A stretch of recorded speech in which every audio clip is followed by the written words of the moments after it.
Hello friends, ఈ tomato chutney 6 months అయినా కూడా మనకి ఫ్రిడ్జ్లో పెట్టుకుంటే పాడవకుండా ఉంటుందండి. చాలా టేస్టీగా ఉంటుంది. అన్ని టిఫిన్స్కి యూజ్ అవుతుంది.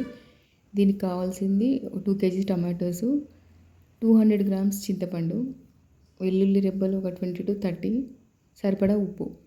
ఫస్ట్ మనం కొద్దిగానే తీసుకోవాలండి, ఆయిల్ ఎక్కువ అవసరం లేదు. ఒక 2-3 స్పూన్స్ ఆయిల్ తీసుకొని ఫస్ట్ వెల్లుల్లి వేసుకోవాలి. ఆయిల్లో కొంచెం వేగిన తర్వాత టమాటా ముక్కలు వేయాలి. టమాటాలని బాగా కడిగి మంచిగా తుడుచుకోవాలండి, వాటర్ లేకుండా, తడి అస్సలు ఉండొద్దు. ఇలా వేసిన తర్వాత మనం టమాటాలను ఉడికించుకోవాలి. ఈ టమాటాలు ఉడకడానికి 1 అవర్ పడుతుందండి మనకి. 1 అవర్ నుంచి ఒక్కొక్కసారి ఎక్కువ కూడా పట్టొచ్చు. అంటే స్లో మంట పైన ఉడికించాలి, మధ్య మధ్యలో కలుపుతూ ఉండాలి. ఇలా మనం కొంచెం ఓపికగా చేసుకోవాలి. వాటర్ అంతా ఇంకిపోయే వరకు ఉడికించాలి. ఇలా సగం ఉడికిన తర్వాత మనం చింతపండు వేయాలి. చింతపండు ఏం కడగాల్సిన అవసరం లేదండి, అది తడి తగలొద్దు కాబట్టి. చింతపండు కొంచెం పులుపు ఎక్కువ కావాలనుకున్న ఎక్కువ కూడా వేసుకోవచ్చు.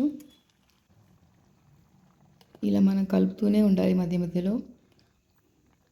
కానీ పచ్చడి మాత్రం చాలా టేస్టీగా ఉంటుంది. అన్నిటికీ బాగుంటుంది. అన్ని టిఫిన్స్కి, ఇడ్లీ, దోశ, ఉప్మా, పెసరట్టు, రైస్, దేనికైనా మనం వండుకోవచ్చండి. చాలా చాలా టేస్టీగా ఉంటుంది. మనం ఇడ్లీ, దోశ అలాంటివి చేసినప్పుడు ఊరికే ఆ పల్లి చట్నీ కాకుండా ఇది ఒక్కటి చేసి పెట్టుకుంటే ఈజీగా ఉంటుంది. మనకి రైస్లో బాక్స్లో కూడా పెట్టుకోవచ్చు. ఇదిగోండి, ఉడకబెట్టిన తర్వాత ఇది చల్లార్చాలి. ఫస్ట్ చల్లారడానికి కూడా టైం పడుతుంది. చల్లారిన తర్వాత దాన్ని మిక్సీ జార్లో వేసుకోవాలి. దానికి సరిపడా ఉప్పు, సరిపడా కారం వేసుకోవాలి. కారం కూడా మన ఇష్టం అండి, ఎక్కువ కారం తినే వాళ్ళు ఎక్కువ వేసుకోవచ్చు.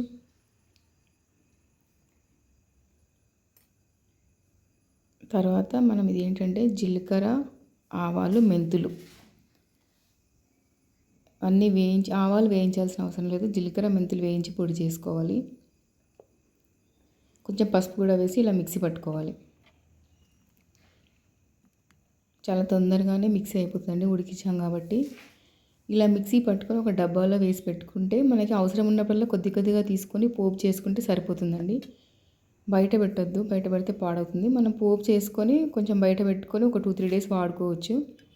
ఇలా పోపులోకి ఆవాలు, జీలకర్ర, మినపప్పు, ఎండుమిర్చి, కరివేపాకు, లైట్గా పసుపు కూడా వేసుకొని పోపు చేసుకోవాలి. కొంచెం ఒక గిన్నెలోకి సపరేట్గా కొంచెం తీసుకొని దాని వరకు పోపు చేసుకొని మనం బయట పెట్టుకొని వాడుకోవచ్చు. టేస్ట్ చాలా చాలా బాగుంటుంది అసలు. థ్యాంక్ యూ ఫర్ వాచింగ్ అండి. Please subscribe to my channel.